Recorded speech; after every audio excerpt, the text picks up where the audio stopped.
ಎಲ್ಲ ಒಂದು SLC ವಿದ್ಯಾರ್ಥಿಗಳಿಗೆ ಟ್ರೂಸಿಕೆ ಅಫಿಷಿಯಲ್ ಚಾನಲ್ಗೆ ಸ್ವಾಗತ. ನಾನು Chetan C K. SLC annual exam 2026 ಯಾರೆಲ್ಲ ಬರ್ತಿದ್ದೀರಾ? ಇನ್ನೇನು ನಾಳೆ ಮಾರ್ಚ್ 18ರಂದು ಕನ್ನಡ ವಿಷಯದ ಎಕ್ಸಾಮ್ ಇದೆ. ಆದ್ದರಿಂದ ಇವತ್ತಿನ ಈ ಒಂದು ನಿಮಗೆಲ್ಲ ಗೊತ್ತಿದೆ, ಕ್ವಶನ್ ಪೇಪರಲ್ಲಿ 6 ಬಹುವೇಕ ಇರ್ತವೆ, ಇನ್ನು 4 ಸಂಬಂಧಿಕರಿಸಿ ಪ್ರಶ್ನೆ ಇರ್ತವೆ. ಟೋಟಲ್ 10 ಮಾರ್ಕ್ಸು ಯಾವೆಲ್ಲ ಬರ್ತಾವೆ ಅಂತ ಕೊಡ್ತೀನಿ. ಇವೆಲ್ಲ ಕ್ವಶನ್ ವೇರಿ ಇಂಪಾರ್ಟೆಂಟು. ಇಷ್ಟನ್ನ ಓದ್ಕೊಂಡ್ರೆ ಆರಾಮಾಗಿ 10ಕ್ಕೆ 10 ಮಾರ್ಕ್ಸ್ ಗಳಿಸ್ಬೋದು. ಆಯ್ತಾ? ಎಲ್ಲ ಕ್ವಶನ್ ಇಂಪಾರ್ಟೆಂಟು. ಪ್ರತಿ ಕ್ವಶನ್ ಬಿಡದೆ ಓದ್ಕೊಳ್ಳಿ. ನಿಮ್ಮ ಎಕ್ಸಾಮ್ಗೆ ಕ್ವಶನ್ ರಿಪೀಟ್ ಆಗ್ತವೆ. ಯಾವುದೇ ಕ್ವಶನ್ ಬಿಡೋಕೆ ಹೋಗ್ಬಿಡಿ, ಚೆನ್ನಾಗಿ ಓದ್ಕೊಳ್ಳಿ. ನಾನು ನಿಮಗೆ ಸಂಪೂರ್ಣ ಕ್ವಶನ್ಗಳು ಉತ್ತರ ಸಹಿತ ಕೊಡ್ತೀನಿ. ಅರ್ಥಾಯ್ತಾ? ಕೊನೆಯವರೆಗೆ ನೋಡಿದರೆ ಆರಾಮಾಗಿ 10ಕ್ಕೆ 10 ಮಾರ್ಕ್ಸ್ ಗಳಿಸ್ತೀರಾ. ಕೊನೆಯವರೆಗೆ ನೋಡಿದರೆ ಮಾತ್ರ, ಅದರಿಂದ ಕೊನೆಯವರೆಗೆ ನೋಡಿ. ಅರ್ಥಾಯ್ತಾ? ಪ್ರತಿ ಕ್ವಶನ್ ಇಂಪಾರ್ಟೆಂಟು. ಮತ್ತೊಮ್ಮೆ ಹೇಳ್ತಾ ಇದ್ದೀನಿ, ಯಾಕಂದರೆ ಎಕ್ಸಾಮ್ಗೆ ತುಂಬ ಸಮಯ ಕಡಿಮೆ ಇದೆ. ಅದರಿಂದ ಕ್ವಿಕ್ಕಾಗಿ ರಿವಿಷನ್ ಮಾಡಿ. ಬನ್ನಿ ಇವತ್ತಿನ ಈ ಒಂದು ವಿಡಿಯೋನ ಶುರು ಮಾಡೋಣ. ಅದಕ್ಕಿಂತ ಮುಂಚೆ ಯಾರೆಲ್ಲ ಫಸ್ಟ್ ಟೈಮ್ ನಮ್ಮೊಂದು ಚಾನಲ್ ನೋಡ್ತಾ ಇದ್ದಾರಾ ಅಥವಾ ಚಾನಲ್ ಏನು ಕೂಡ ಯಾರು ಸಬ್ಸ್ಕ್ರೈಬ್ ಮಾಡ್ಕೊಂಡಿಲ್ಲ, ತಪ್ಪದೆ ಚಾನಲ್ನ ಸಬ್ಸ್ಕ್ರೈಬ್ ಮಾಡ್ಕೊಳ್ಳಿ. ಯಾಕಂದರೆ ಇದ್ರ ತಮಗೆ ನಿಮ್ಮೊಂದು SLC ಅನಾಲಿಸ್ ಮುಗಿಯುವವರೆಗೆ ಎಲ್ಲ ವಿಷಯಗಳ ಪಾಸಿಂಗ್ ಪ್ಯಾಕೇಜ್ಗಳು, ಸ್ಕೋರಿಂಗ್ ಪ್ಯಾಕೇಜ್ಗಳು, ಜೊತೆಗೆ ಫಿಕ್ಸ್ ಪ್ರಶ್ನೆಗಳು, ಕ್ವಶನ್ ಪೇಪರ್ಗಳು ಎಲ್ಲ ಕೂಡ ಇದೊಂದು ಚಾನಲ್ ಆಗ್ತವೆ. ಅವೆಲ್ಲ ಬೇಕು ಅಂತ ಅನ್ನೋರು ಈಗಲೇ ಚಾನಲ್ನ ಸಬ್ಸ್ಕ್ರೈಬ್ ಮಾಡ್ಕೊಳ್ಳಿ. ಕಡ್ಡಾಯ ಮಾಡ್ಕೊಳ್ಳಿ. ನೀವು ಮಾಡ್ಕೊಂಡ್ರೆ ಮಾತ್ರ ನಮ್ಮ ಎಲ್ಲ ವಿಡಿಯೋಗಳು ನಿಮಗೆ ಸಿಗ್ತವೆ. ಮಾಡಿದ್ರಾ? ಜೊತೆಗೆ ಆ ವಿಡಿಯೋನ ಲೈಕ್ ಮಾಡಿಬಿಟ್ಟು ಎಲ್ಲ ಫ್ರೆಂಡ್ಸ್ ಶೇರ್ ಮಾಡಿ. ಯಾರೆಲ್ಲ ಫ್ರೆಂಡ್ಸ್ ಇದ್ದಾರೆ ನಿಮಗೆ 10th ಅವರು ಶೇರ್ ಮಾಡಿ, ಅವ್ರಿಗೆ ಹೆಲ್ಪ್ ಮಾಡಿ. ಅವ್ರಿಗೆ ಗೊತ್ತಿರೋದಿಲ್ಲ ಯಾವೆಲ್ಲ ಇಂಪಾರ್ಟೆಂಟು, ಬಹುಆಯ್ಕೆಗಳು, ಮಲ್ಟಿಪಲ್ಲು ಮತ್ತು ಒಂದಿಸಿ ಬರೆಯಿರಿ, ಅಂದರೆ ಸಂಬಂಧಿಸಿ ಬರೆಯೋದು. ಅವ್ರಿಗೆ ಶೇರ್ ಮಾಡಿ, ಅವ್ರಿಗೆ ಹೆಲ್ಪ್ ಮಾಡಿ. ಓಕೆ, ಬನ್ನಿ ಇವತ್ತಿನ ಈ ವಿಡಿಯೋನ ಶುರು ಮಾಡೋಣ. ಓಕೆ, ಮೊದಲು ನಾವು ಮಲ್ಟಿಪಲ್ ಕ್ವಶನ್ ನೋಡೋಣ, ಬಹು ಆಯ್ಕೆ, ಆಮೇಲೆ ಸಂಬಂಧಿಸಿ ನೋಡೋಣ. ನೋಡಿ, ಇವೆಲ್ಲ ಇಂಪಾರ್ಟೆಂಟು. ಪ್ರತಿ ಕ್ವಶನ್ ಇಂಪಾರ್ಟೆಂಟು. ವಿಡಿಯೋನ ಪಾಸ್ ನೋಡ್ಕೊಳ್ಳಿ. ಯಾಕೆ ಅಷ್ಟೊಂದು ಹೇಳ್ತಾ ಇಂಪಾರ್ಟೆಂಟ್ ಅಂದರೆ ಎಕ್ಸಾಮ್ ತುಂಬ ಸಮಯ ಕಡಿಮೆ ಇದೆ. ಯಾವುದೇ ಕಾರಣಕ್ಕೂ ನೆಗ್ಲೆಕ್ಟ್ ಮಾಡೋಕ್ಕೋಗಬೇಡಿ. ಇರೋದೇ ಸಮಯ ಕಡಿಮೆ, ಅಷ್ಟೊಂದು ನೆಗ್ಲೆಕ್ಟ್ ಮಾಡಿದರೆ ಸುಮ್ಮನೆ ಮಾರ್ಕ್ಸ್ ಕಳ್ಕೊತಾರ. ಚೆನ್ನಾಗಿ ಓದ್ಕೊಳ್ಳಿ. ಒಂದೇದು ವಿಜಾತಿಯ ಸಂಯುಕ್ತಾಕ್ಷರ ಪದವಿದು. ಯಾವುದು? ಆಪ್ಷನ್ ಸಿ ಶಾಸ್ತ್ರ. ಪ್ರಶ್ನೆ 2 ಅವರ್ಗೀಯ ವ್ಯಂಜನವಲ್ಲದ ಅಕ್ಷರ. ಯಾವುದು? ಆಪ್ಷನ್ ಡಿ ನ. ಪ್ರಶ್ನೆ 3 ವಿಡಿಯೋನ ಕೊನೆಯವರೆಗೆ ನೋಡಿ. ಇನ್ನೂ ಕೂಡ ನಿಮಗೆ ಎಲ್ಲ ಇದನ್ನು ಕೊಡ್ತೀನಿ, ನೋಟ್ಸು, ಶಾರ್ಟಾಗಿ ನೋಟ್ಸ್ ಕೊಡ್ತೇನೆ. ಅಲ್ಲಿ ನಿಮಗೆ ಅದು ನೋಡ್ಕೊಂಡ್ರೆ ಎಲ್ಲ ಮಲ್ಟಿಪಲ್ ಗ್ಯಾಸ್ ಮಾಡ್ಬೋದು, ಕೊನೆಯವರೆಗೆ ನೋಡಿದರೆ ಮಾತ್ರ. ಪ್ರಶ್ನೆ 3 ಗುಣಿತಾಕ್ಷರದಿಂದ ಕೂಡಿದ ಅಕ್ಷರ. ಯಾವುದು? ಏಕ ಆಗ್ತದೆ. ಪ್ರಶ್ನೆ 4 ಕನ್ನಡ ಹೊರಮಾಲೆಯಲ್ಲಿರುವ ಅನುನಾಸಿಕ ಅಕ್ಷರಗಳ ಸಂಖ್ಯೆ ಎಷ್ಟಿವೆ? Option C 5. ಪ್ರಶ್ನೆ 5 ಕನ್ನಡ ವರ್ಣಮಾಲೆಯಲ್ಲಿರುವ ಅವರ್ಗೀಯ ವ್ಯಂಜನಗಳ ಸಂಖ್ಯೆ. ಅವರ್ಗೀಯ ವ್ಯಂಜನಗಳು ಎಷ್ಟಿವೆ? ಆಪ್ಷನ್ ಬಿ 9 ಸರಿಯಾದ ಉತ್ತರ. ಪ್ರಶ್ನೆ 6 ಸಜಾತಿಯ ಸಂಯುಕ್ತಾಕ್ಷರಕ್ಕೆ ಉದಾಹರಣೆ ಪದವಿದು. ಏನು? ಆಪ್ಷನ್ ಬಿ ಎಚ್ಚರ. ಪ್ರಶ್ನೆ 7 ಕನ್ನಡ ವರ್ಣಮಾಲೆಯಲ್ಲಿರುವ ಮಹಾಪ್ರಾಣಾಕ್ಷರಗಳ ಸಂಖ್ಯೆ ಎಷ್ಟು? Option D 10. ಪ್ರಶ್ನೆ 8 ವಿಜಾತಿಯ ಸಂಯುಕ್ತಾಕ್ಷರಕ್ಕೆ ಉದಾಹರಣೆಯದು. ಯಾವುದು? ಆಪ್ಷನ್ ಬಿ ಉಷ್ಣ. ಸ್ವಲ್ಪ ಫಾಸ್ಟ್ ಹೇಳ್ತೀನಿ, ಸೊ ತುಂಬ ಸಮಯ ಕಡಿಮೆ ಇದೆ, ಆಲ್ಮೋಸ್ಟ್ ರಿವಿಷನ್ ಮಾಡಿ ನೀವು. ಪ್ರಶ್ನೆ 9 ಅನುಸ್ವಾರ ವಿಸರ್ಗಗಳನ್ನು ಹೀಗೆ ನೋರು ಎಂತ ಕರೀತಾರೆ? ಯೋಗವ ಅಂತ ಕರೀತಾರೆ. ನಂತರ ಕ್ವಶನ್ ನಂಬರ್ 10 ವರ್ಗೀಯ ವ್ಯಂಜನದಲ್ಲಿ ಪ್ರಥಮ ಹಾಗೂ ತೃತೀಯಾಕ್ಷರಗಳು ಏನಾಗಿರ್ತವೆ? ಆಪ್ಷನ್ ಎ ಅಲ್ಪ ಪ್ರಾಣಾಕ್ಷರಗಳು. ಪ್ರಶ್ನೆ 11 ತೃತೀಯ ವಿಭಕ್ತಿ ಕಾರಕಾರ್ಥದ ಉತ್ತರ. ಆಪ್ಷನ್ ಬಿ ಕರ್ಣಾರ್ಥ. ಪ್ರಶ್ನೆ 12 ಚತುರ್ಥಿ ವಿಭಕ್ತಿಯ ಕಾರಕಾರ್ಥವಿದು. ಚತುರ್ಥಿ ಕೇಳಿದರೆ ಸಂಪ್ರದಾನ. 13 ಹಳಗನ್ನಡದಲ್ಲಿ ಅಧಿಕರಣ ಕಾರಕಾರ್ಥದ ವಿಭಕ್ತಿಯ ಪ್ರತ್ಯಯ. ಆಪ್ಷನ್ ಬಿ ಓಳ್ ಬರ್ತದೆ. ಪ್ರಶ್ನೆ 14 ಹಳಗನ್ನಡ ದ್ವಿತೀಯ ವಿಭಕ್ತಿಯ ಪ್ರತ್ಯಯವಿದು. ಯಾವುದು? ಆಪ್ಷನ್ ಡಿ ಅಂ. ಪ್ರಶ್ನೆ 15 ಸಾವಿತ್ರಿಯಲ್ಲಿ ಈ ಪದದಲ್ಲಿರುವ ವಿಭಕ್ತಿಯ ಹೆಸರು. ಯಾವ ವಿಭಕ್ತಿ? ಸಾವಿತ್ರಿಯಲ್ಲಿ. ಅಲ್ಲಿ ಅಂತ ಓದಿದೆ. ಅಲ್ಲಿ ಅಂತ ಬಂದಾಗ ಸಪ್ತಮಿ ಅಲ್ಲಿ ಬರ್ತದೆ, ಅದರಿಂದ ಆಪ್ಷನ್ ಡಿ ಸಪ್ತಮಿ. ಪ್ರಶ್ನೆ 16 ಸಾವಿತ್ರಿಗೆ ಈ ಪದದಲ್ಲಿರುವ ವಿಭಕ್ತಿ ಗೆ ಅಂತ ಇದೆ, ಸಾವಿತ್ರಿಗೆ. ಇದು ಆಪ್ಷನ್ ಡಿ ಚತುರ್ಥಿ. ಪ್ರಶ್ನೆ 17 ಷಷ್ಠಿ ವಿಭಕ್ತಿಯ ಕಾರಕಾರ್ಥ. ಏನು? ಆಪ್ಷನ್ ಎ ಸಂಬಂಧ ಸರಿಯಾದ ಉತ್ತರ. ಪ್ರಶ್ನೆ 18 ಸಪ್ತಮಿ ವಿಭಕ್ತಿಯ ಕಾರಕಾರ್ಥವುದು. ಆಪ್ಷನ್ ಬಿ ಅಧಿಕರಣ ಸರಿಯಾದ ಉತ್ತರ. ಇನ್ನು ನೆಕ್ಸ್ಟು ಪ್ರಶ್ನೆ 19 ಸಾವಿತ್ರಿ7 ಈ ಪದದಲ್ಲಿರುವ ವಿಭಕ್ತಿ ಹಳೆಗನ್ನಡ ಇದೆ ಓಳ್. ಇದು ಆಪ್ಷನ್ ಡಿ ಸಪ್ತಮಿ. ಪ್ರಶ್ನೆ 20 ಅಂತಕಾತ್ಮಜ ಪದವು ಈ ಸಮಾಸಕ್ಕೆ ಉದಾಹರಣೆ. ಇದು ಬಹುವ್ರೀಹಿ ಸಮಾಸ. ನೋಡಿ, ಪಾರಿಭಾಷಿಕ ಪದಗಳನ್ನು ಬಳಸುವಾಗ, ಅನ್ಯ ಭಾಷೆ ಪದಗಳನ್ನು ಬಳಸುವ ಲೇಖನ ಚಿಹ್ನೆ. ಯಾವ ಲೇಖನ ಚಿಹ್ನೆ ಬಳಸ್ತೀವಿ? ವಾಕ್ಯವೇಷ್ಟನ. 22 ಒಬ್ಬರು ಹೇಳಿದ ಮಾತನ್ನು ಯಥಾವತ್ತಾಗಿ ಬರೆಯುವಾಗ ಈ ಚಿಹ್ನೆಯನ್ನು ಬಳಸಲಾಗುವುದು. ಯಾವ ಚಿಹ್ನೆ? ಉದ್ಧರಣ ಚಿಹ್ನೆಯನ್ನು ಬಳಸ್ತೀವಿ. 23 ಆದರೂ ಈ ಮನೆಯಲ್ಲೊಮ್ಮೆ ನೋಡಿಬಿಡಿ. ಇಲ್ಲಿ ಬಳಕೆಯಾಗಿರುವ ಲೇಖನ ಚಿಹ್ನೆ ಅಬ್ಸರ್ವ್ ಮಾಡಿ. ಯಾವುದಿದು? ಆಪ್ಷನ್ ಬಿ ಉದ್ಧರಣ ಚಿಹ್ನೆ. 24 ಬಟ್ಟೆ ಗಿರಣಿ, ರಟ್ಟು, ಪೆನ್ಸಿಲ್ ತಯಾರಿಕಾ ಘಟಕಗಳನ್ನು ಸ್ಥಾಪಿಸಲಾಗಿದೆ. ಈ ವಾಕ್ಯದಲ್ಲಿ ಇರಬೇಕಾದ ಲೇಖನ ಚಿಹ್ನೆ ಯಾವುದು? ಅಲ್ಪ ವಿರಾಮ. ಅದು ಕೊಟ್ಟಿರೋದಿಲ್ಲ, ನಿಮ್ಮನ್ನು ಕೇಳ್ತಾರೆ ಯಾವುದಿರ್ಬೇಕಂತ. ನಂತರ 25 ಒಂದು ಪದವನ್ನು ವಾಕ್ಯವನ್ನು ಹೇಳಿ ಅದಕ್ಕೆ ಸಮಾನಾರ್ಥಕ ಪದವನ್ನು ವಾಕ್ಯವನ್ನು ಹೇಳುವಾಗ ಬಳಸಬೇಕಾದ ಲೇಖನ ಚಿಹ್ನೆ ಯಾವುದು? ಆಪ್ಷನ್ ಸಿ ಆವರಣ ಸರಿಯಾದ ಉತ್ತರ. 26 ಒಂದು ಅಭಿಪ್ರಾಯದ ವಿವರಣೆ ಮುಂದೆ ತಿಳಿಸಿದಂತೆ ಇದೆ ಎಂದು ತೋರಿಸುವ ಸಂದರ್ಭದಲ್ಲಿ ಬಳಸುವ ಲೇಖನ ಚಿಹ್ನೆ ಆಪ್ಷನ್ ಬಿ ವಿವರಣ ಚಿಹ್ನೆ. ನಂತರ 27 ವರ್ತಮಾನ ಕಾಲ ಪ್ರತ್ಯಯವಿದು ಯಾವುದು? Option C ಉತ್ತ. ನೆಕ್ಸ್ಟು 28 ಅನೇಕ ಉಪವಾಕ್ಯಗಳು ಒಂದು ಪ್ರಧಾನ ವಾಕ್ಯಕ್ಕೆ ಅಧೀನವಾಗಿದ್ದಾಗ ಉಪವಾಕ್ಯಗಳು ಮುಗಿದಾಗಲೆಲ್ಲ ಈ ಚಿಹ್ನೆಯನ್ನು ಬಳಸಲಾಗುವುದು. ಯಾವ ಚಿಹ್ನೆ? ಅರ್ಧವಿರಾಮ. ಇದೇ ರೀತಿ ಇನ್ನು ಕ್ವಶನ್ಸ್ ಇವೆ. ವಿಡಿಯೋನ ಪಾಸ್ ಮಾಡಿ ಕ್ವಶನ್ ಓದ್ಕೊಳ್ಳಿ ನೀವು. ನಾನು ಮುಂದೆ ತುಂಬ ಕ್ವಶನ್ಸ್ ಹೇಳ್ಬೇಕು ಇನ್ನೂ ಕೂಡ ಅವ್ನು ಹೇಳ್ತೀನಿ.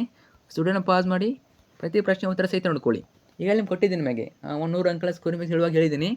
ಯಾರು ನೋಡಿಲ್ಲ ಇನ್ನೊಮ್ಮೆ ಓದ್ಕೊಳ್ಳಿ, ಅಥವಾ ನೀವು ಓದಿದ್ರು ಕೂಡ ಇನ್ನೊಮ್ಮೆ ನೋಡ್ಕೊಳ್ಳಿ. ನೆನಪು ಉಳಿತವೆ. ನೀವು ಅನ್ಕೊಂಡಿರ್ತೀರಾ ಏನು ಮಲ್ಟಿಪಲ್ ನೆನಪು ಉಳಿತಾವೆ ಅಂತ. ಹಾಗಿಲ್ಲ, ಒಂದೇ ಸಲ ನೆನಪು ಉಳಿಯೋದಿಲ್ಲ. ಒಂದು 2-3 ಸಲ ಓದ್ಕೋಬೇಕು. ಅವಾಗ ನಿಮಗೆ ಇದೆ ಅಂತ ಗೊತ್ತಾಗ್ತದೆ. ನೋಡೋದು ಮಾಡು ಧಾತುವಿನ ಉದ್ದರ್ಥಕ ಯಾವುದು? ಮಾಡಲಿ. ಇದೇ ರೀತಿ ಇನ್ನೂ ಕ್ವಶನ್ಸ್ ಇವೆ. ವಿಡಿಯೋನ ಪಾಸ್ ಮಾಡಿ ಪ್ರತಿ ಪ್ರಶ್ನೆನ ಉತ್ತರ ಸಹಿತ ನೋಡ್ಕೊಳ್ಳಿ.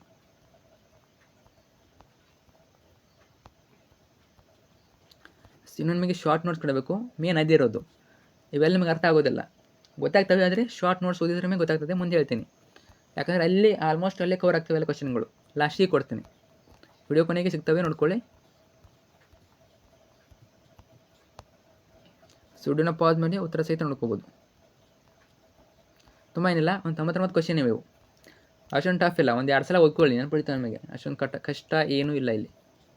ಸೊ ಕಷ್ಟ ಯಾವಾಗ ಬರ್ತದೆ ನಿಮಗೆ ಯಾವೊಂದು ಕ್ವಶನ್ ಕೊಟ್ಟು ಉತ್ತರ ಸಿಗಲಿಲ್ಲ ಅಂದರೆ ಕಷ್ಟ ಬರ್ತದೆ. ಉತ್ತರ ಸಹಿತವೇ ಜಸ್ಟ್ ಮನನ ಮಾಡ್ಕೊಳ್ಳಿ, ರಿವಿಷನ್ ಮಾಡ್ಕೊಳ್ಳಿ, ಅಷ್ಟೇ ಹೇಳ್ಕೋದು. ನೋಡ್ಕೊಳ್ಳಿ ಎಲ್ಲ ಕ್ವಶನ್ ಇಂಪಾರ್ಟೆಂಟು. 99 ಕ್ವಶನ್ಸ್ ಇವೆವು. ಆಮೇಲೆ ನೆಕ್ಸ್ಟ್ ಬರುವಂಥದ್ದು ಯಾವ ಕ್ವಶನ್ಗಳು? ಸಂಬಂಧಿ ಪದ ಬರೆಯೋದು. ನೋಡಿ, ತುಂಬ ಜನ ಕನ್ಫ್ಯೂಸ್ ಆಗಿದ್ದಾರೆ ಯಾವಾಗ ಕೇಳ್ಬೋದು ಅಂತ. ಇವೆಲ್ಲ ಇಂಪಾರ್ಟೆಂಟ್ ಕ್ವಶನ್ಗಳು. ಸಂಬಂಧಿ ಪದ ಕ ಗ ಅಲ್ಪ ಪ್ರಾಣಾಕ್ಷರಗಳು ಆದರೆ ಚ ಜ ಮ ಪ್ರಾಣಾಕ್ಷರಗಳು. ವರ್ಗೀಯ ವ್ಯಂಜನಾಕ್ಷರಗಳು 25 ಆದರೆ ಅವರ್ಗೀಯ ವ್ಯಂಜನಾಕ್ಷರಗಳು 9. ಆ ಇ ಉ ದೀರ್ಘ ಸ್ವರಗಳು. ಅ ಇ ಉ ಹೃಸ್ವ ಸ್ವರಗಳು. ಸ್ವರಗಳು 13, ಯೋಗಗಳು 2. ಈ ರೀತಿ ಎಲ್ಲ ಸಂಬಂಧಿ ಪದ ಬರುವಂಥ ಕ್ವಶನ್ಗಳಿವೆ. ವಿಡಿಯೋನ ಪಾಸ್ ಮಾಡಿ, ಅಂದರೆ ಸ್ಟಾಪ್ ಮಾಡಿಬಿಟ್ಟು ಎಲ್ಲ ಉತ್ತರ ಸಹಿತ ನೋಡ್ಕೊಳ್ಳಿ. ಚೆನ್ನಾಗಿ ಓದ್ಕೊಳ್ಳಿ, ಯಾವುದೂ ಕ್ವಶನ್ ಬಿಡಕ್ಕೆ ಹೋಗಬೇಡಿ. ರಿಪೀಟ್ ಆಗ್ಬೋದು ಕ್ವಶನ್ಗಳಿವು. ಇದಾದಮೇಲೆ ಇನ್ನೂ ಕ್ವಶನ್ಸ್ ಕೊಡ್ತೀನಿ, ವೇಟ್ ಮಾಡಿ. ಸೊ ಮೇನ್ ಅದು ಯಾವುದೋ ಕ್ವಶನ್ ಕೇಳಿದ್ರೆ ಬರಿಬೋದು ನೀವು ನೋಟ್ಸಲ್ಲಿ. ನೋಟ್ಸ್ ಓದ್ಕೊಂಡ್ರೆ ಕ್ವಶನ್ಸ್ ಇವೆ. 90 ಮೇಲೆ ಇವೆ. 91 ಕ್ವಶನ್ ಇವೆ. ಓಕೆ, ಇನ್ನೊಂದು ಸಲ ವಿಡಿಯೋನ ಪಾಸ್ ಮೇಲೆ ನೋಡ್ಕೋಬೋದು. ಸೊ ನೆಕ್ಸ್ಟ್ ಹೋಗೋಣ ನಾವು ಮೇನು ವ್ಯಾಕರಣ ಮೇಲೆ ನೋಟ್ಸು. ನಿಮಗೆ ಸ್ಕೋರಿಂಗ್ ಪ್ಯಾಕೇಜ್ ಬೇಕು ನೋಡು. ಈಗ ಹಾಕಿದ್ದೀನಿ ಚಾನಲ್ಲಿ 100 ಅಂಕಗಳ ಸ್ಕೋರಿಂಗ್ ಪ್ಯಾಕೇಜು. ಯಾರು ನೋಡಿ ಅಲ್ಲಿ ನೋಡ್ಕೊಳ್ಳಿ. ಅದೇ ಪ್ಯಾಟರ್ನಲ್ಲಿ ಅದೇ ಪ್ಯಾಕೇಜಿಂದ 100 ಮಾರ್ಕ್ಸ್ ಬರ್ತವೆ. ಅಂದರೆ 100ಕ್ಕೆ 100 ಬರೋದಿಲ್ಲ, ಒಟ್ಟಿನಲ್ಲಿ ಎಲ್ಲ ಕ್ವಶನ್ ರಿಪೀಟ್ ಆಗ್ತವೆ. ನೋಡ್ಕೊಳ್ಳಿ, ಚಾನಲ್ ಹಾಕಿದ್ದೀನಿ. ನೆಕ್ಸ್ಟ್ ಹೋಗೋಣ. ಮೇನ್ ನಿಮಗೆ ಇದು ವ್ಯಾಕರಣ ಕೊಡ್ಬೇಕು ನಾನು. ಸೊ ಮೇನ್ ಇದೆ ನೋಡಿ. ಇಷ್ಟು ಓದ್ಕೊಂಡು ಹೋದರೆ ಆರಾಮಾಗಿ 10 ಮಾರ್ಕ್ಸ್ ಗಳಿಸ್ಬೋದು. ಯಾಕಂದರೆ ನಿಮಗೆ 10 ಮಾರ್ಕ್ಸು ಏನಿರ್ತವೆ ವ್ಯಾಕರಣ ಮೇಲೆ ಇರ್ತದೆ. ಒಂದೇ ನೋಡ್ಕೋಬೇಕಾಗಿದ್ದೇನು, ವೇಟ್ ಮಾಡಿ. ಓಕೆ, ಕನ್ನಡ ವರ್ಣಮಾಲೆ ನೋಡ್ಕೋಬೇಕು. ನೋಡಿ, ಕನ್ನಡ ವರ್ಣಮಾಲೆ ಅಕ್ಷರಗಳು 49, ಸಂಧ್ಯಾಕ್ಷರಗಳು 2, ಐ ಔ ಸ್ವರಗಳು 13, ಕೃಷಿ ಸ್ವರಗಳು 6. ಯಾವ್ಯಾವ ಬರ್ತವೆ ನೋಡಿ. ಅ ಇ ಉ ರು ಇ ಉ. ದೀರ್ಘಸ್ವರ 7, ಆ ಇ ಉ ಎ ಐ ಓ ಔ. ಯೋಗವಾಹಗಳು 2, ವ್ಯಂಜನಗಳು 34, ವರ್ಗೀಯ ವ್ಯಂಜನ 9, ಅಲ್ಪ ಪ್ರಾಣಾಕ್ಷರಗಳು 10, ಮ ಪ್ರಾಣಾಕ್ಷರಗಳು 10, ಅನುನಾಸಿಕ 5. ಇಷ್ಟು ನೋಡ್ಕೊಳ್ಳಿ. ವರ್ಣಮಾಲೆ ಯಾವುದೇ ಕ್ವಶನ್ ಕೇಳಿ ನಿಮಗೆ ಇಲ್ಲಿ ನನಗೆ ಕೇಳ್ತಾರೆ, ಇಷ್ಟರಲ್ಲಿ ಕೇಳ್ತಾರೆ. ನಂತರ ವಾಕ್ಯ ಪ್ರಭೇದಗಳು ನೋಡ್ಕೊಳ್ಳಿ. ಸಾಮಾನ್ಯ ವಾಕ್ಯ ಮೀನಿಂಗ್ ನೋಡ್ಕೊಳ್ಳಿ. ಅಂದರೆ ಏನೋ ಹೇಳಿಕೆ ನೋಡ್ಕೊಳ್ಳಿ ಅಥವಾ ವಾಕ್ಯವನ್ನು ನೋಡ್ಕೊಳ್ಳಿ. ಅರ್ಥ ಆಯ್ತಾ? ಅವ್ರೇನು ಮಾಡ್ತಾರೆ, ವಾಕ್ಯವನ್ನು ಕೊಡ್ತಾರೆ, ಅದು ಯಾವ್ದು ಕೇಳ್ತಾರೆ. ಸಾಮಾನ್ಯ ವಾಕ್ಯ 4 ಆಪ್ಷನ್ ಕೊಡ್ತಾರೆ. ಸಾಮಾನ್ಯ ವಾಕ್ಯ ಕೊಡ್ತಾರೆ, ಸಂಯುಕ್ತ ಕೊಡ್ತಾರೆ, ಮಿಶ್ರ ವಾಕ್ಯ ಕೊಡ್ತಾರೆ. ಈ ರೀತಿ 4 ಆಪ್ಷನ್ ಕೊಡ್ತಾರೆ. ಒಂದು ವಾಕ್ಯವನ್ನು ಕೊಡ್ತಾರೆ. ನೀವು ಅದು ಯಾವುದಂತ ಗುರ್ತಿಡಬೇಕು. ನೋಡ್ಕೊಳ್ಳಿ, ಉತ್ತರ ಸಹಿತವೆ. ಸಾಮಾನ್ಯ ವಾಕ್ಯ ಬಂದಾಗ ಒಂದು ಪೂರ್ಣ ಕ್ರಿಯಾಪದದೊಂದಿಗೆ ಸ್ವತಂತ್ರವಾಗಿರುವ ವಾಕ್ಯವನ್ನು ಸಾಮಾನ್ಯ ವಾಕ್ಯ ಎಂದು ಕರೆಯುತ್ತಾರೆ. ಉದಾಹರಣೆ, ಕಾರವಾರದಲ್ಲಿ ಮಲೇರಿಯಾ ವ್ಯಾಪಕವಾಗಿ ಹಬ್ಬಿತು. ಎರಡನೇದು ಸಂಯುಕ್ತ ವಾಕ್ಯ. ಸ್ವತಂತ್ರ ವಾಕ್ಯಗಳಾಗಿ ನಿಲ್ಲಬಲ್ಲ ಅನೇಕ ಉಪವಾಕ್ಯಗಳೊಡನೆ ಒಂದು ಪೂರ್ಣಾಭಿಪ್ರಾಯದ ವಾಕ್ಯವಾಗಿದ್ದರೆ ಅದು ಸಂಯುಕ್ತ ವಾಕ್ಯ ಎನ್ನಿಸುವುದು. ಉದಾಹರಣೆ, ಕಾರವಾರದಲ್ಲಿ ಮಲೇರಿಯಾ ಹಬ್ಬಿತ್ತು, ಆದ್ದರಿಂದ ವೀರೇಶ್ವರ ಪಾಠಕ್ರವರು ಮಲೇರಿಯಾದಿಂದ ಬಳಲಬೇಕಾಯಿತು. ಈ ಕಾರಣದಿಂದ ಅವರನ್ನು ಅಲ್ಲಿಂದ ವರ್ಗಾಯಿಸಲಾಯಿತು. ಆಮೇಲೆ ಮಿಶ್ರ ವಾಕ್ಯ. ಒಂದು ಅಥವಾ ಅನೇಕ ವಾಕ್ಯಗಳು ಒಂದು ಪ್ರಧಾನ ವಾಕ್ಯಕ್ಕೆ ಅಧೀನವಾಗಿದ್ದರೆ ಅಧೀನಗಳಾಗಿದ್ದರೆ ಅಂಥ ವಾಕ್ಯವನ್ನು ಮಿಶ್ರ ವಾಕ್ಯ ಎನ್ನುತ್ತೇವೆ. ಉದಾಹರಣೆ ನೋಡ್ಕೊಳ್ಳಿ. ಏನಾದರೂ ಮಾಡಿ ಭಾರತದಲ್ಲಿ ಮೋಟಾರು ಕಾರ್ಖಾನೆಯನ್ನು ಸ್ಥಾಪಿಸಲು ವಿಶ್ವೇಶ್ವರಯ್ಯನವರು ನಿರ್ಧರಿಸಿದಾದರೂ ಅವರ ನಿರ್ಧಾರಕ್ಕೆ ಬ್ರಿಟಿಷ್ ಸರ್ಕಾರದ ಅಪ್ಪಣೆ ದೊರೆಯಲಿಲ್ಲವೆಂಬ ವಿಷಯ ತಿಳಿದಾಗ ಅವರು ಬಹುವಾಗಿ ಮರುಗಿದರು. ಅದಾದಮೇಲೆ ದುರಕ್ತಿ ನೋಡ್ಕೊಳ್ಳಿ. ಕೇಳ್ತಾರೆ ನಿಮಗೆ ದುರಕ್ತಿ ನೋಡಿ ಅದೇ ಕ್ವಶನ್ ರಿಪೀಟ್ ಆಗ್ತದೆ. ಹೌದು ಹೌದು, ನಿಲ್ಲು ನಿಲ್ಲು, ದೊಡ್ಡ ದೊಡ್ಡ, ಹೆಚ್ಚು ಹೆಚ್ಚು, ಬೇಡ ಬೇಡ, ನಡೆ ನಡೆ, ಓಡು ಓಡು, ಇವೆಲ್ಲ ದುರಕ್ತಿಗಳು ನೋಡ್ಕೊಳ್ಳಿ. ಒಂದೇ ರಿಪೀಟ್ ಆಗಿರ್ತದೆ. ಹೌದು ಒಂದ್ಸಲ, ಮತ್ತೊಂದು ಹೌದು, ನಿಲ್ಲು ನಿಲ್ಲು, ಇದೇ ದುರಕ್ತಿ. ಆಮೇಲೆ ಜೋಡಿ ಪದ ಕೇಳ್ತಾರೆ. ಜೋಡಿ ಪದ ಅಂದರೆ ಹೇಗಿರ್ತದೆ ನೋಡಿ. ಸತಿ ಪತಿ ಇಬ್ಬರು ಇರ್ತಾರೆ. ಕೆನೆ ಮೊಸರು ಎರಡು ಇವೆ. ಸತಿ ಒಬ್ಬರು, ಪತಿಯೊಬ್ಬರು. ಕೆನೆ ಒಂದು, ಮೊಸರು ಒಂದು. ಹಾಲು ಜೇನು ಅಂದ್ರೆ ಹಾಲು ಜೇನು. ಮಕ್ಕಳು ಮರಿ. ಧೀರ ಶೂರ ಇಬ್ಬರಿದ್ದಾರೆ, ಅದರಿಂದ ಜೋಡಿ ಪದ. ಆಮೇಲೆ ಕಾಪಿ ಗೆಪಿ, ಕಾಪಿ ಒಂದು, ಗಿಪಿ ಒಂದು. ಹುಳ ಒಂದು, ಪಡಿ ಒಂದು. ದೇವರು ಒಂದು, ಗೀವರು ಒಂದು. ಹಣ ಒಂದು, ಗೆನ ಒಂದು. ಪುಸ್ತಕ ಗಿಸ್ತಕ. ನೋಡಿ ದುರಕ್ತಿಗೂ ಮತ್ತು ಜೋಡಿ ಪದ ವ್ಯತ್ಯಾಸ ತುಂಬ ಕನ್ಫ್ಯೂಸ್ ಮಾಡ್ಕೋತಾರ. ದುರಕ್ತಿ ಮತ್ತು ಜೋಡಿ ಪದ ನೋಡಿ. ದುರಕ್ತಿಲಿ ಇರ್ತದೆ ಒಂದೇ ಪದ ಎರಡು ಬರೆ ಇರ್ತದೆ. ಅಬ್ಸರ್ವ್ ಮಾಡಿ. ಹೌದು ಮತ್ತೊಮ್ಮೆ ಹೌದು, ನಿಲ್ಲು ಮತ್ತೊಮ್ಮೆ ನಿಲ್ಲು, ನಿಲ್ಲು ನಿಲ್ಲು, ದೊಡ್ಡ ದೊಡ್ಡ, ಎರಡು ಬರೆ ಇದೆ. ಆದರೆ ಜೋಡಿ ಪದ ಆಗಲ್ಲ. ಇಬ್ಬರು ಇರ್ತಾರೆ. ಸತಿಯೊಬ್ಬರು, ಪತಿಯೊಬ್ಬರು. ಕೆನೆ ಒಂದು, ಮೊಸರು ಒಂದು. ಹಾಲೊಂದು, ಜೇನು ಒಂದು. ಅರ್ಥ ಆಯ್ತಾ? ನೆಕ್ಸ್ಟು ಅನುಕರಣ ವೇ ಅಂತ ಬಂದಾಗ ಅನುಕರಣೆ ಇರ್ತದೆ. ಅಲ್ಲಿ ಒಟ್ಟಿನಲ್ಲಿ ಒಂದು ಕೆಲಸ ನಡೀತಿರ್ತದೆ. ಅನುಕರಣೆ ಆಗ್ತಿರ್ತದೆ. ನೋಡಿ ಸರಸರ, ಹಾವು ಸರಸರ ಹೋಯಿತು, ಅನುಕರಣೆ ಅದೊಂದು. ಧಗ ಧಗ, ಇದೊಂದು ಅನುಕರಣೆ ನೋಡಿ. ಧಗ ಧಗ ಅಂತ ಇದೆ, ಅದು ಅನುಕರಣೆ. ಪಟ ಅನುಕರಣೆ. ನೆನ್ಪಿಟ್ಟುಕೊಳ್ಳಿ. ಇವೇ ಕ್ವಶನ್ ಕೇಳ್ತಾರೆ ನಮಗೆ. ಪಟ ಕೊಡ್ತಾರೆ. ಇದು ಜೋಡಿ ಪದನ ಮತ್ತು ಅನುಕರಣ ಕೇಳ್ತಾರೆ. ಇದು ಅನುಕರಣ ವ್ಯಯ. ಸರಸರ, ಫಳಫಳ, ಡನಡನ, ಸುಯ್ಯನೆ, ರಯ್ಯನ, ಒಟ್ಟಿನಲ್ಲಿ ಏನು ನಡೀತಿರ್ತದೆ, ಕಾರ್ಯ ನಡೀತಿರ್ತದೆ. ಓಕೆ, ಇಲ್ಲಿ ಸರಸರ ಒಂದು ಕಾರ್ಯ ಅದು, ಧಗ ಒಂದು ಕಾರ್ಯ ಅದು. ನಂತರ ಅದಾದಮೇಲೆ ಏನು ಕೇಳ್ತಾರೆ? ಲೇಖನ ಚಿಹ್ನೆ ಕೇಳ್ತಾರೆ. ಲೇಖನ ಚಿಹ್ನೆ ನೋಡಿ ತುಂಬಾ ಈಸಿ. ಇಲ್ಲಿವರೆಗೆ ಕಲ್ತಿದ್ದೀರಾ. 1ನೇ ತರಗತಿಯಿಂದ 10ನೇ ತರಗತಿ ಲೇಖನ ಚಿಹ್ನೆ ಕಲ್ತಿದ್ದೀರಾ. ಆಲ್ಮೋಸ್ಟು ನೀವು ಬರೀತೀರಾ ಅನ್ಕೋತೀನಿ. ಪೂರ್ಣ ವಿರಾಮ ಇಲ್ಲಿ ಈ ರೀತಿ ಬರ್ತದೆ. ಅರ್ಧ ವಿರಾಮ, ಅಲ್ಪ ವಿರಾಮ, ಇವೆಲ್ಲ ಬರ್ತವೆ. ಇದ್ರ ಜೊತೆಗೆ ಹೇಳಿಕೆ ನೋಡ್ಕೊಳ್ಳಿ. ಅವ್ರು ಹೇಳಿ ಕಟ್ಬಿಟ್ಟು ಕೇಳ್ಬೋದು. ಒಂದು ಪೂರ್ಣ ಕ್ರಿಯೆಯಿಂದ ಕೂಡಿದ ವಾಕ್ಯ ಕೊನೆಯಲ್ಲಿ ಈ ಪೂರ್ಣ ವಿರಾಮ ಚಿಹ್ನೆಯನ್ನು ಬಳಸಬೇಕು. ಆ ಚಿಹ್ನೆ ನೋಡ್ಕೊಳ್ಳಿ ಮತ್ತು ವಿವರಣೆ ನೋಡ್ಕೊಳ್ಳಿ. ಅರ್ಧ ವಿರಾಮ, ಅಲ್ಪ ವಿರಾಮ, ಪ್ರಶ್ನಾರ್ಥಕ, ಭಾವಸೂಚಕ, ಉತ್ತರ ಚಿಹ್ನೆ, ವಾಕ್ಯ ವೇಷಣ ಚಿಹ್ನೆ, ಆವರಣ ಚಿಹ್ನೆ, ವಿವರಣಾತ್ಮಕ ಚಿಹ್ನೆ, ಇಷ್ಟು ನೋಡ್ಕೊಳ್ಳಿ. ನಿಮಗೆ ಇಲ್ಲಿ ಒಂದು ಕ್ವಶನ್ ಬರ್ತದೆ, ಕರೆಕ್ಟಾಗಿ ನೋಡ್ಕೊಳ್ಳಿ. ಒಂದು ಕ್ವಶನ್ ಬಂದೇ ಬರ್ತದೆ. ಮತ್ತೊಮ್ಮೆ ಹೇಳ್ತಾ ಇದ್ದೀನಿ. ಸೊ ಅದಕ್ಕೆ ಹೇಳ್ತಾ ಇದ್ದೀನಿ ನಾನು, ಎಲ್ಲ ಇಂಪಾರ್ಟೆಂಟ್ ಅಂತ ಪ್ರತಿಯೊಂದು ಇಂಪಾರ್ಟೆಂಟು. ಆಮೇಲೆ ಏನು ನೋಡ್ಕೊಳ್ಳಿ? ಅವೇ ನೋಡ್ಕೊಳ್ಳಿ. ಸಾಮಾನಾರ್ಥಕ ಅವ್ಯಯ ಅಂದರೆ ಏನು? ಉದಾಹರಣೆ ನೋಡ್ಕೊಳ್ಳಿ. ಯಾವುದಾದ್ರೊಂದು ಕ್ರಿಯೆ ನಡೆದ ರೀತಿಯನ್ನು ಹೇಳುವಂಥ ಅವ್ಯಯಗಳೇ ಸಾಮಾನ್ಯ ಅವ್ಯಯಗಳು. ಸಾಮಾನ್ಯ ಅವ್ಯಯ. ಉದಾಹರಣೆ ಬೇಗನೆ, ಮೆಲ್ಲನೆ, ಸೊಗಸಾಗಿ, ಸುಮ್ಮನೆ, ತಟ್ಟನೆ, ತರುವಾಯ, ಇವೆಲ್ಲ ಸಾಮಾನಾರ್ಥಕ ಅವ್ಯಯ ಬರ್ತವೆ. ಆಮೇಲೆ ಅನುಕರಣ ಅವ್ಯಯ ನೋಡ್ಕೊಳ್ಳಿ. ಭಾವಸೂಚಕ ಅವ್ಯಯ, ಕ್ರಿಯಾರ್ಥಕ ಅವ್ಯಯ ಅಂತ ಕರಿಬೇಕು ಅನ್ನೋ. ಕ್ರಿಯಾರ್ಥಕ ಅವ್ಯಯ ಅದು ಹಿಂಗೆ ಕರೀತಾರೆ ಅವರು. ಕ್ರಿಯಾರ್ಥಕ ಅವ್ಯಯ ಅಂತ ಕರೀತಾರೆ. ಸಂಬಂಧಾರ್ಥಕ ಅವ್ಯಯ. ಆಮೇಲೆ ಅವಧಾರಣಾರ್ಥಕ ಅವ್ಯಯ. ನೆಕ್ಸ್ಟು ನಾಮವಾಚಕಗಳು ಕೇಳ್ತಾರೆ. ರೂಢನಾಮ ಅಂತ ಬಂದಾಗ ರೂಢಿ ಇರ್ತದೆ. ಅದು ರೂಢಿ ಇಟ್ಟಿರ್ತಾರೆ. ರೂಢಿ ಅಂತ ಬಂದಾಗ ನೋಡಿ, ನದಿ, ಪರ್ವತ, ಊರು, ಮನುಷ್ಯ, ದೇಶ. ಒಂದು ನದಿ ಅಂತ ಬಂದಾಗ ಯಾವುದೇ ನದಿ ಇರಲಿ ಅದು ನದಿ ಅಂತ ಕರೀತಾರೆ, ಅದು ರೂಢನಾಮ. ಪರ್ವತ ಬಂದಾಗ ಯಾವುದೇ ಪರ್ವತ ಇರಲಿ ಅದಕ್ಕೆ ಪರ್ವತ ಅಂತ ಕರೀತಾರೆ. ಊರು ಯಾವುದೇ ಊರಲ್ಲಿ, ನಾನು ಊರಲ್ಲಿ ಹೋಗಿದ್ದೆ, ಊರಂತ ಕರೀತಾರೆ. ಮನುಷ್ಯ ಒಬ್ಬ ಮನುಷ್ಯ ಅವನು. ದೇಶ ಒಂದು ದೇಶ. ಈ ರೀತಿ ಅಂಕಿತ ನಾಮ, ಅಂಕಿತ ಹೆಸರಿಟ್ಟಿರ್ತಾರೆ. ನಿಮ್ಮ ಹೆಸರು ಇರ್ತದೆ ಅಲ್ವಾ. ಫಾರ್ ಎಕ್ಸಾಂಪಲ್ ನೋಡಿ, ಸಹದೇವ, ಧರ್ಮರಾಯ, ರಾಹುಲ, ಒಟ್ಟಿನಲ್ಲಿ ಮನುಷ್ಯರ ಹೆಸರುಗಳೆಲ್ಲ ಅಂಕಿತ ನಾಮದಲ್ಲಿ ಬರ್ತವೆ. ಆಮೇಲೆ ಅನರ್ಥ ನಾಮ. ಅನರ್ಥ ಅಂತ ಬಂದಾಗ ವ್ಯಾಪಾರಿ, ವಿದ್ವಾಂಸ, ವಿಜ್ಞಾನಿ, ಪೂಜಾರಿ, ಶಿಕ್ಷಕ, ಈ ರೀತಿ ಎಲ್ಲ ಬರ್ತವೆ. ಅಥವಾ ನೀವು ವಿದ್ಯಾರ್ಥಿನೂ ಬರ್ತದೆ. ನಂತರ ಗುಣವಾಚಕ. ಒಳ್ಳೆಯ, ಕೆಟ್ಟ, ದೊಡ್ಡದು, ಹಳತು. ಗುಣ ಇರ್ತದೆ. ನೀವು ಒಳ್ಳೆಯವನು, ಇವನು ಕೆಟ್ಟನು, ಇದು ದೊಡ್ಡದು, ಇದು ಹಳತು, ಒಟ್ಟಿನಲ್ಲಿ ಗುಣವನ್ನು ಸೂಚಿಸ್ತಾ ಇದೆ ಅದು. ಸಂಖ್ಯಾವಾಚಕ. ಸಂಖ್ಯೆ ಅಂತ ಬಂದಾಗ ಏನು ಬರ್ತದೆ? 1, 2, 12ನೇ, 80ನೇ, 3, ಒಟ್ಟಿನಲ್ಲಿ ಸಂಖ್ಯೆ ಇರ್ತದೆ. ಆಮೇಲೆ ಭಾವನಾಮ. ಭಾವ ತುಂಬಿರ್ತದೆ. ಕೆಂಪು, ಹಿರಿಮೆ, ನೋಟ, ಆಟ, ಮಾಟ, ಇವೆಲ್ಲ ಭಾವನ ತುಂಬಿರ್ತವೆ, ಭಾವನಾಮಗಳು. ಆಮೇಲೆ ಪರಿಮಾಣವಾಚಕ. ಪರಿಮಾಣ ಇರ್ತದೆ. ಅಷ್ಟು, ಇಷ್ಟು, ಹಲವು, ಅನೇತು, ಒಟ್ಟಿನಲ್ಲಿ ಪರಿಮಾಣವನ್ನು ಮಾಡೋದು. ಆಮೇಲೆ ದುಗ್ವಾಚಕ. ಮೂಡನ, ತೆಂಕನ, ಪಡುವನ, ಈಶಾನ, ದಿಕ್ಕುಗಳು, ಇದಕ್ಕೆ ದುಗ್ವಾಚಕ ಅಂತಾರೆ. ಆಮೇಲೆ ಸರ್ವನಾಮಗಳು. ಸರ್ವನಾಮಗಳನ್ನು ಪುರುಷಾರ್ಥಕ, ಪ್ರಶ್ನಾರ್ಥಕ, ಆತ್ಮಾರ್ಥಗಳೆಂದು ವಿಂಗಡಿಸಲಾಗಿದೆ. ನೆಕ್ಸ್ಟು ಕೃದಂತ, ತದಿತಾಂತಗಳು. ಇವು ನೋಡ್ಕೊಂಡಿರಿ. ಕೃದಂತಗಳು, ಕೃದಂತನಾಮ, ಕೃದಂತ ಭಾವನಾಮ, ಕೃದಂತ ಅವ್ಯಯ. ಆಮೇಲೆ ತದಿತಾಂತಗಳು ಇವು ನೋಡ್ಕೊಳ್ಳಿ.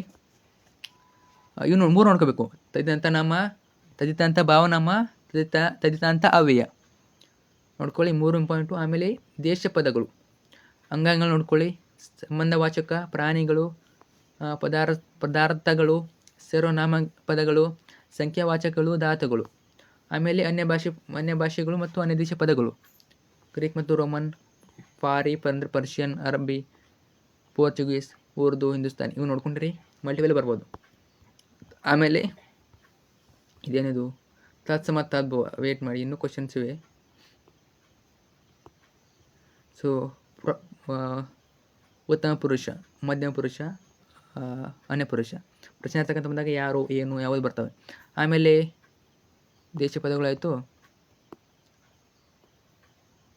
ಸೊ ದೇಶ ಪದಗಳು ಇವೆಲ್ಲ ನಂಗಾಂಗಗಳು, ಸಮನಾಚಕ, ದೇಶ ಪದಗಳು. ಇದು ತತ್ಸಮ ತದ್ಭವಗಳು. ಕೇಳ್ತಾರೆ ಮಲ್ಟಿಪಲಲ್ಲಿ.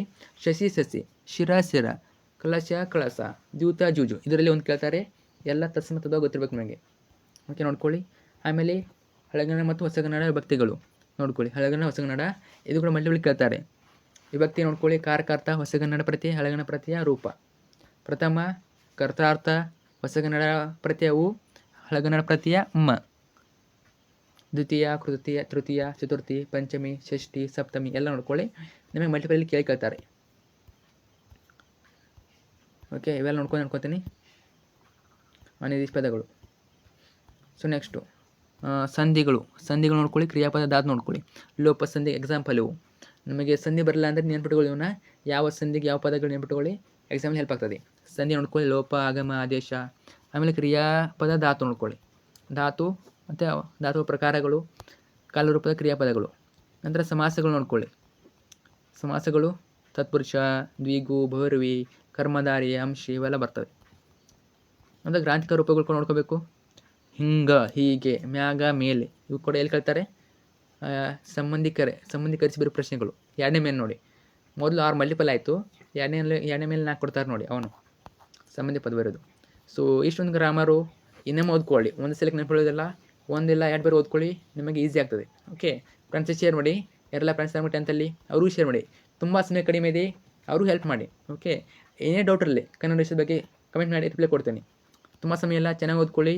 ಇಷ್ಟು ಓದ್ಕೊಂಡ್ರೆ ಆರಾಮಾಗಿ 10ಕ್ಕೆ 10 ಮಾರ್ಕ್ಸು ಗ್ರಾಮರ್ ಪಾಠಲ್ಲಿ ಕಂಪ್ಲೀಟ್ ಮಾಡ್ತಾರೆ. ಸೊ ಅಷ್ಟು ಮೀರಿ ಬೇರೆ ಕ್ವಶನ್ ಬೇಕನ್ನೋರು ಈಗೆಲ್ಲ ಚಾನಲ್ ಮೇಲೆ ಒಂದು 100 ರಂಗ ಸ್ಕೋರಿಂಗ್ ಪ್ಯಾಕೇಜ್ ಹಾಕಿದ್ದೀನಿ. ಅದನ್ನ ಓದ್ಕೊಳ್ಳಿ. ಮತ್ತು ಪಾಸಿಂಗ್ ಪ್ಯಾಕೇಜು ಅಷ್ಟು ಓದ್ಕೊಳ್ಳಿ, ಆರಾಮಾಗಿ ಸ್ಕೋರ್ ಆಗ್ತದೆ. ಪಾಸ್ ಕೂಡ ಆಗ್ತೀರಾ. ಮಾಡಲ್ ಕ್ವಶನ್ ಹಾಕಿದ್ದೀನಿ, ಅದನ್ನು ಚೆನ್ನಾಗಿ ಓದ್ಕೊಳ್ಳಿ. ಫ್ರೆಂಡ್ಸ್ ಶೇರ್ ಮಾಡಿ. Thank you so much.